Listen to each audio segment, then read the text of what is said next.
Hey guys, Bugcat7 here. Okay, it is Thursday, July 22nd, 2021, and I'd like to thank you for visiting the Stonewall Research channel here on YouTube. I really do appreciate it. Alright, guys, well, in this video, I really want to take a look at some of these giant earthworks that are found all over the earth and basically go and take a look at an article focusing on some of these earthworks, a goofy article by National Geographic on these earthworks that were found in Kazakhstan. And just talk about these giant earthworks in general and all the supposing that's being done. Because, in my opinion, I think a lot of these things are either being underanalyzed by sort of mainstream academics, or in some cases overanalyzed by them, but certainly overanalyzed by anybody in the alternative community, because they've been brainwashed as well, to believe in certain things. Everything has to take on a certain context or whatever it is, where probably the reality of it is that it's somewhere in the middle there, but we're never going to get there because just so much misinformation is put out about it, and a lot of supposing is done. And unfortunately, you have these third party people wandering around that believe that a lot of hypothesis and theory and speculation is fact, when it isn't fact. They heard it or read it somewhere or something like that, and their minds made, and their recollection of it is just biased towards whatever thinking they're doing about it, influenced by all these other external forces. So, well, we know about the Nazca lines. There's always a lot of talk about it. You see, Brian Forster is always forever showing these things because it has a lot to do with his tourism industry business there, which is all great, and that's terrific. Wish I was going on some of those things, but I've done my own stuff and look at that a little bit too. But let's look at these Nazca lines here, and what they often say is this runway here. The funny thing is that I recall on Sylvia's channel where she had uploaded some of these videos produced by this fellow who looked on Google Earth at the Nazca plateau area there, and found like dozens of these airstrip type places. And again, immediately, the conversation has gone from, what they are in the minds of the academics is, simple ceremonial areas or whatever they might think they are. And that's all they're doing is just supposing. And then you have the other people who are like, oh, it's got to be for aliens because, obviously people in ancient times had, no ability to fly, had no, technology, aircraft technology or anything like that. So, really? Who says? So this is the alternative side. So, how about we suppose this for a second, okay? That a more advanced society existed in the past that did have flying machines, that did have aeronautic technology, etc., and whatever kind of craft they might have been launching or flying or whatever it might have been. And that these reckon to some ancient period in past. As we know from the research done by Randall Carlson, is that, sort of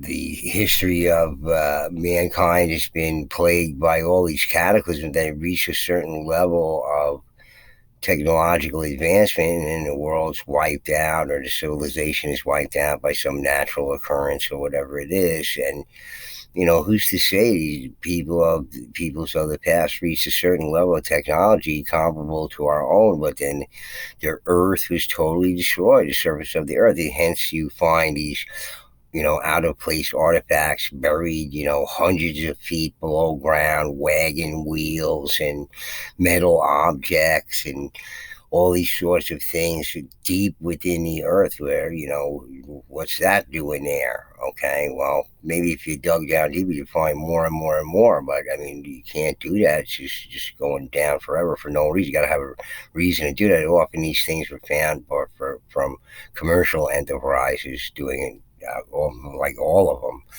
But, you know, you got to think about it along those lines, folks. I mean, just jump immediately to aliens launching off these airstrips or whatever. It's just really just so fanciful. And I just, that's cool. I like it.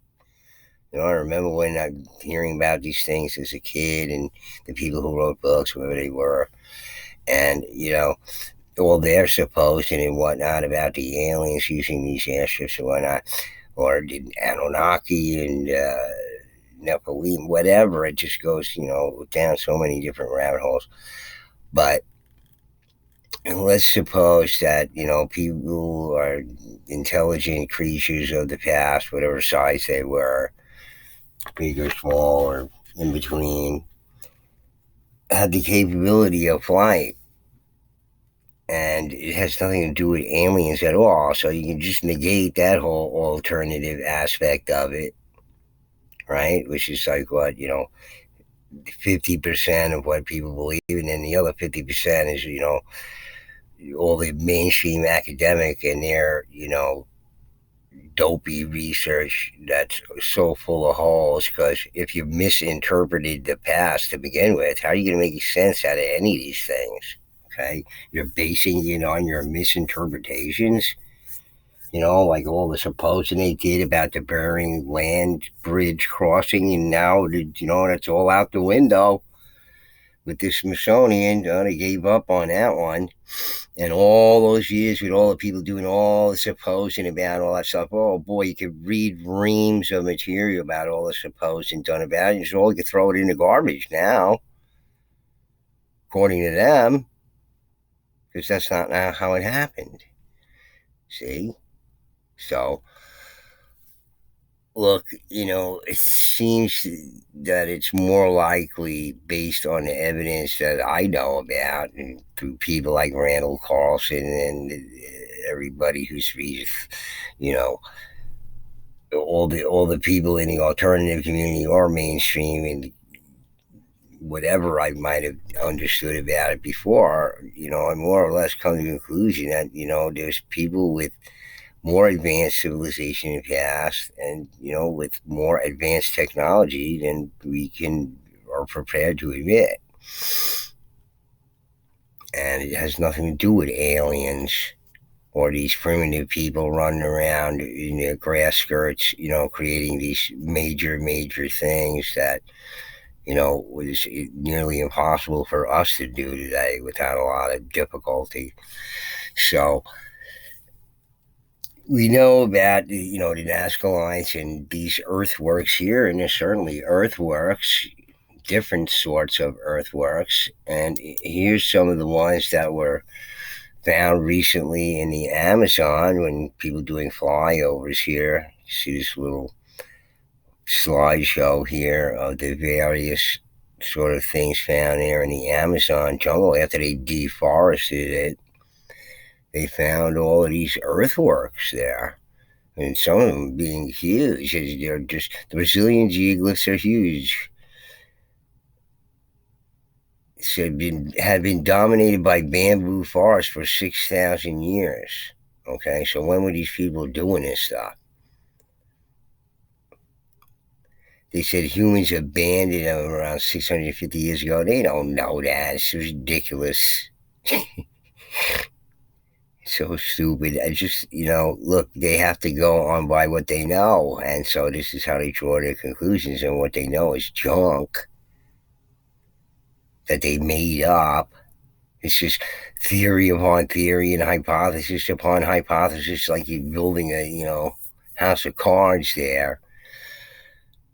But as you can see, a lot of these earthworks there that they found in the Amazon after they deforested, very interesting stuff. What is the intention here? What is the purpose?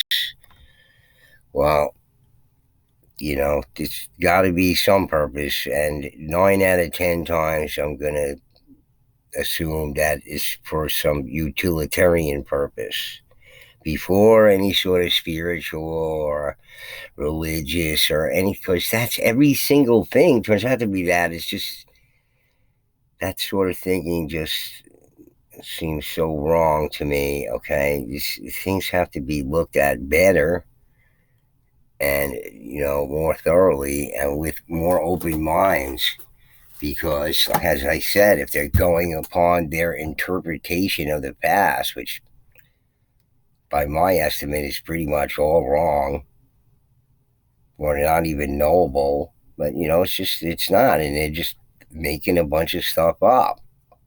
It's their personal fantasies and whatnot. It's just okay if you can back it up with good facts, but that's the problem. The facts are just so minimal, whatever they are, artifacts found, carbon dating. And in the article I'm going to read from National Geographic, they introduced to me, at least for the first time, a new type of dating that they're using, a new type of method of dating, which sounds very dubious to me, because I want to know more about it, and what the error rates are, what they're trying to accomplish, and how they're trying to accomplish it, because it's just more supposing.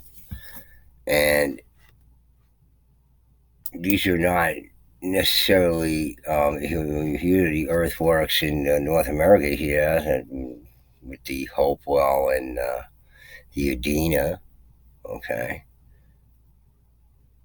and it's amazing how they created some of these areas without the use of any sort of surveying equipment like transits or anything like that.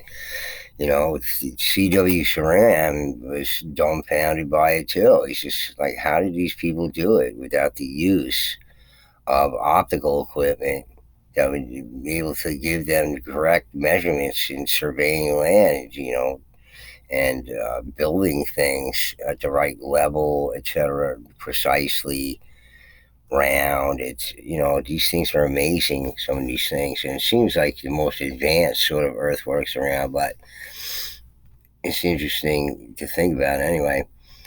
And of course, this is the stone walls of New Hampshire here on the LiDAR mapping here. And I'm always wondering if this said something from above. Of course, this is, you see by the legend here, stone wall unverified. So these are the stone walls that they can sort of discern. And look at these globs and weird type. It's not all square. Like some of them are like squarish and rectangular, whatever. You could probably chalk those up to colonists and settlers, at least what they made out of them, because I think a lot of them adapted to stone walls. But look at some of these other areas. Just what's going on there.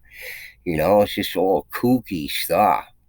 And a lot of these things, it's not showing it, but some of these stone walls go right through these bodies of water all over the place here that, supposedly been there for thousands and thousands and thousands of years.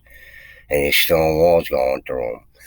So, what's this trying to say? And there's plenty of earthworks among these stone walls, too. I mean, this is not indicated on this stone wall mapper map here, this LiDAR map here, but here I am in northwestern rural Connecticut in the Green Mountains here. And here's some earthworks that I found right here up in Connecticut here, right to the left of me. I'm going to show it, talking about this area here. These just rather large stone walls, but they're low to the ground and not keeping anything in. And off to my left here, I'm showing this like huge depression here, dug out Must have taken a lot of work to do that. And this sort of earthen land bridge, they felled the tree across it. So they didn't want nobody going up there. But you have this causeway in between these two excavated areas. You know, they removed all the earth. There's a stone wall in there as well. But this is an entrance to a causeway that leads down to this body of water here. So this, I believe, was a ceremonial area. And plenty of earthworks in North America. And they're among these stone walls. So it's something to think about too when you're thinking about the stone wall areas. You have these incredible earthworks projects that went on here, and this excavation here to make this causeway into this sort of lagoon area here, which was surrounded by more giant. There's always this theme going on with these large mounds of boulders by these water areas. There's a huge one up by Jimmy the Paleo Mountain Man up there in Vermont, which is, right over here. And this is Vermont looks exactly like this. Because you had a LiDAR mapper for Vermont who look just identical to this. So, I mean, what are going on with these stone walls? It's just crazy stuff going on. And that's why, many people believe it's just doesn't make any sense in a colonial or colonist or settler context. Man, this is right near Jimmy over here. Here's Springfield where Jimmy is. Up on this is a mountainous region over here. Up in Springfield, yeah. And there's Connecticut River. And this Springfield and Vermont looks exactly like this, folks. Look at this jumbled up area of walls here. What is that all about?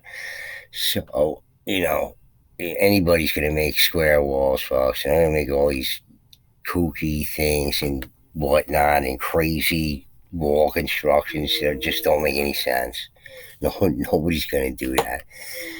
So let's get to this article here in National Geographic. And it's a goofy article, and you can see why, by what these people suppose by these things. And this is a giant earthwork here, not giving you the dimensions actually of it, but it's a huge area here. What's this thing doing? And look, if you're gonna make it like this, it's from ground level, it just doesn't make any sense. They say you can see it from other river valley. How are you gonna see it from the river valley? That doesn't even make any sense. I'm going to be in a valley, I can see it? I don't think so. Maybe on the peaks. But some of these things can only be seen from above, and if there's intended to be some sort of glyph or not, it's got something that should be discerned. Okay, so this is from 2015. These satellite views of ancient earthworks are stirring debate. Images of mysterious shapes inspire intriguing theories, but solid answers will come from on-the-ground study, archaeologists say. Yeah, that's right. We'll tell you what it is, and you better believe it. And if you don't, we're done with you. Especially if you're in a discipline there, just get ready. After watching a television show about ancient pyramids built outside Egypt, Dimitri Day wondered if his own Central Asian nation of Kazakhstan might harbor such exotic ruins. A business manager in the northern city of Kostanay, Day began to study satellite images on Google Earth during his off hours. He found no pyramids, but he did spot dozens of odd human-made features scattered across a remote area of the steppe that's half the size of New Jersey. And the steppe, again, folks, if you know from my video about the lost military units of Tartaria, the horse people, The horse people are the ones that come from these steppes, these military type horse, peoples like the Magyars and the Huns and the Cossacks and the Russian horse people there. They all come from these steppe areas there. So interesting to note that this is in the steppes. 8 years after he saw the TV show, Day's Unusual Discovery is stoking a public debate about these peculiar mounds and earthworks. Though barely noticeable on the ground, the forms take on a dazzling array of shapes, including huge circles, crosses, squares, and swastikas when seen from high above. But archaeologists disagree on the age, purpose, and even the number of the features, which are reaping widespread publicity thanks to dramatic satellite images released recently by NASA. I don't know about trusting them, but okay, these might be legit and everything, but what are they? Dueling over dates. It requires immense effort to build these, says Gija Montuzzi. I can't pronounce that last name there. An archaeologist at the Lithuanian Institute of History in Vilnius. M is a part of an international team led by Andrei Logvin of Gostane University that has studied 2 of 55 sites identified as human-made features on the Kazakh steppe. The soil there is very heavy, like clay, and the earthworks are located in the middle of nowhere. And here's a circular one here. Just again, what are people doing in the past, that would compel them to build these large things here? What is their activities centered around in which they would do some of these things? Well, if you're talking about the ones in North America, right? They're going to be serving a purpose. You see these long calls, they're all part of the Hopewell tradition where they received goods, raw materials throughout the Americas and then manufactured goods. Well, they had to do it somewhere, like a factory or whatever it is, okay? And whoever's going around with traveling with large amounts of goods, they need a secure place. They need a guarantee of security by whoever's inviting them to come. Or if they want them to come back, they're going to have to guarantee a certain level of security. Well, that's what all this crowd control elements of design are in these things. It's a medium security. As they just say we thought they were forts, but they're not forts because the security features are not high enough to be on that level. So it's a medium security. Okay, yes.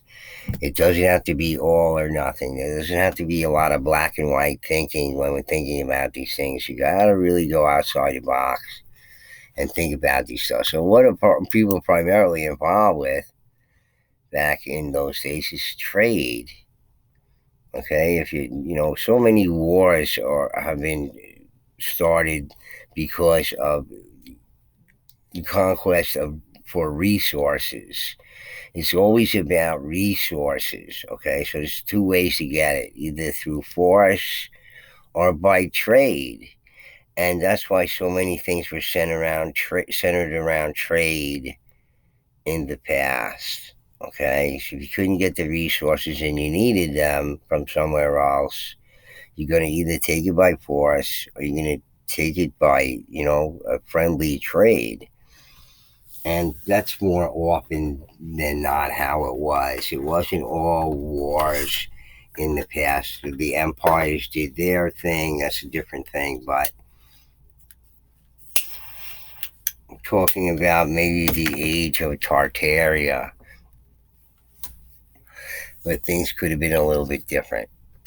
But without going into that, he talked about the steppe people, the horse people coming from, these steppes here and possibly from the old kingdom of Tartaria. We talked about the DNA of the peoples that are up there in Siberia, matched all the people that are down there in, Kazakhstan and stuff, and there's a gap in between. But when were these things made? And even the ones in the Americas, they have that all wrong too. It's only going back so many thousands of years. No, probably much more ancient than that. They just not going to admit it. So, located in the Turgai region, they say this ring-shaped earthwork may date to the dawn of the Iron Age, about 800 BC. May date to the dawn of the Iron Age, about 800 BC, when Central Asia's first towns were being built. Uh huh. The first towns, right? Gotta be, because that's the way they got their history nice and neatly packaged. Located in the Turgai region of central Kazakhstan in a sparsely populated area, the earthworks include 21 crosses, one square, four rings, and one swastika-like feature. Swastika-like. Many cover territory larger than a football field. M, who learned about the features 4 years ago and who credits Day with their discovery, says that there are two distinct types. The first group is located on high plateaus overlooking river watersheds. The second group, including one swastika-like symbol, is located along rivers and close to burial sites associated with early centuries AD. Swastika-like signs are common across ancient Central Asia, and who knows how far back they go. To the age of giants, I don't know, maybe. Okay, there's like, so they were two different distinct types here. The ones that were, up on the high plateaus, sound familiar? Okay, or the ones down by along rivers and all that stuff, like these. See, all of them, right? See a completely similar theme going on in my mind. M's group used modern dating methods that pinpoint construction of one earthwork to 800 BC and another to 750 BC, a time when the Iron Age was dawning and the first towns and monumental buildings appear in the area. These dates don't surprise us, he adds. This was a period of transition. So I'm not surprised by the dates, but the dates could be all wrong. And when did the Iron Age really begin anyway? Did he really know that? Nobody knows about the founding of metallurgy to begin with. It just can't be found out by happenstance. It can't. You just can't throw some rocks in a fire and burn it and say, aha, metal. No, doesn't go like that. Got to get to really high temperatures for iron anyways, but the beginnings of metallurgy, mystery complete mystery. You can't come upon it by happenstance. Since her team could not find organic material that would provide radiocarbon dates, it used another method called optically stimulated luminescence, OSL, that measures how long it has been since a sample was exposed to sunlight. The dates are accurate within 20 years. Are they? Okay. Does that, like, the manufacturer of the equipment guarantee that or whatever it is? So what kind of timelines are they working on anyway? Dane's research team claimed that the features are as old as 8,000 years, based on the rate of erosion of the mounds, along with the finds of Neolithic flints around the sites. And here's another one of these sites with mounds, several mounds. And these other odd, this is the weird swastika-shaped feature. They focus on that. Was constructed on river bottom lands of the Kazakh steppe. So, it focused on a swastika-like thing. It's not even, swastikas have four arms. This thing does not. It looks like a different kind of symbol to me altogether. And if it is, who's viewing it from above? Or any of these things from above? Not aliens, people in flying machines from the past.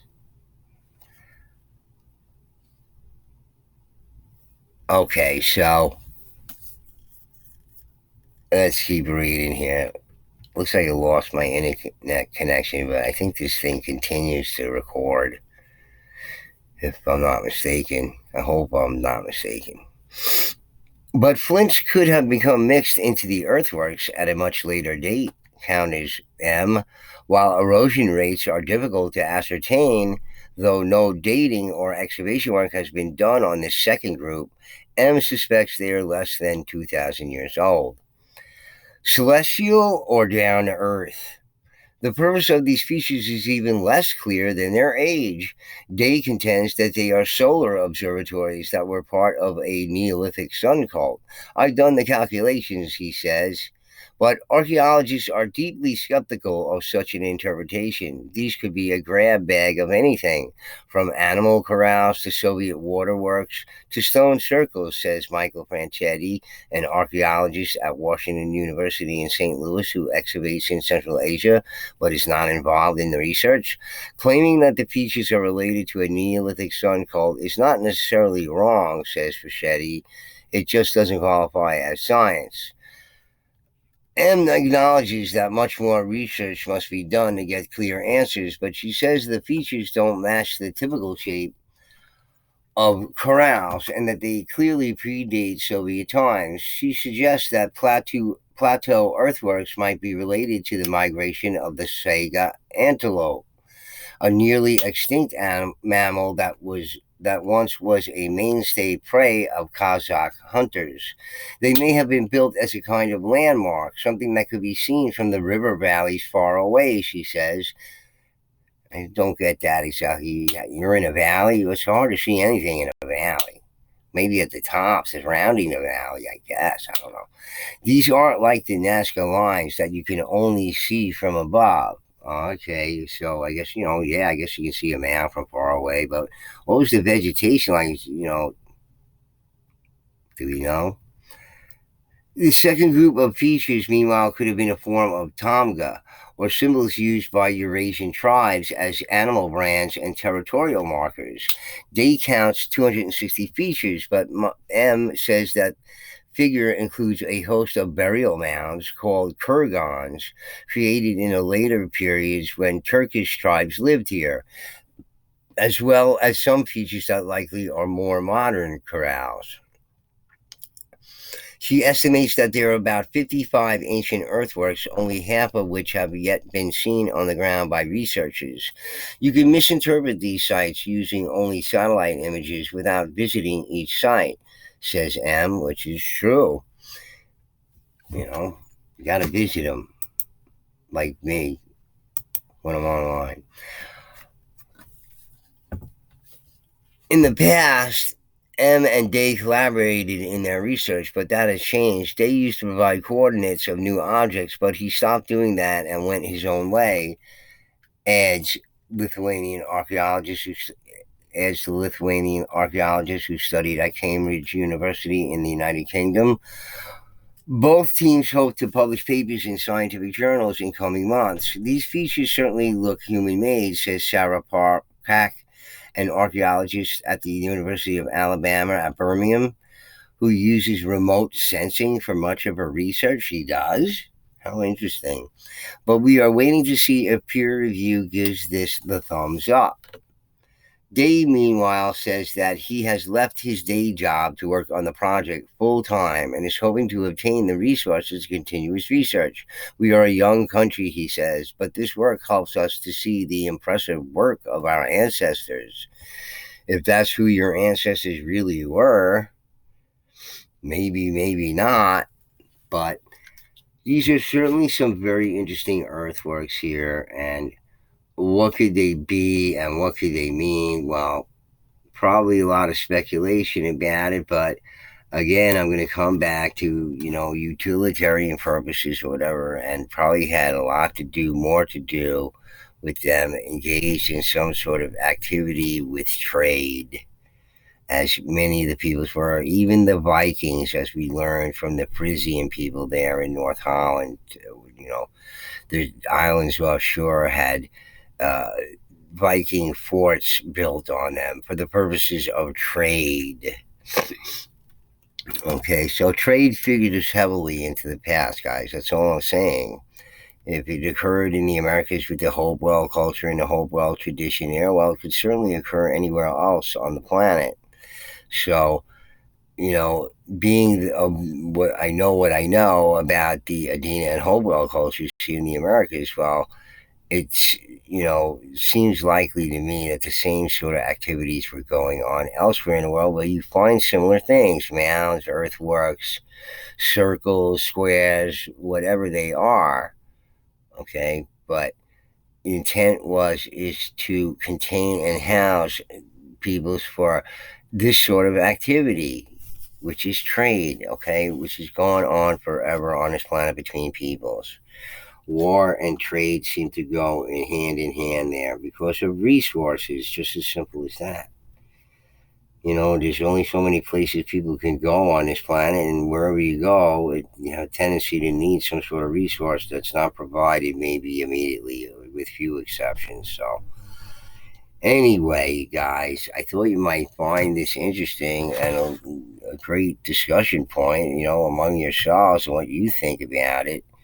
I'm interested in hearing what other people think about it too, but I think that most likely these things were of more utilitarian purpose than anything.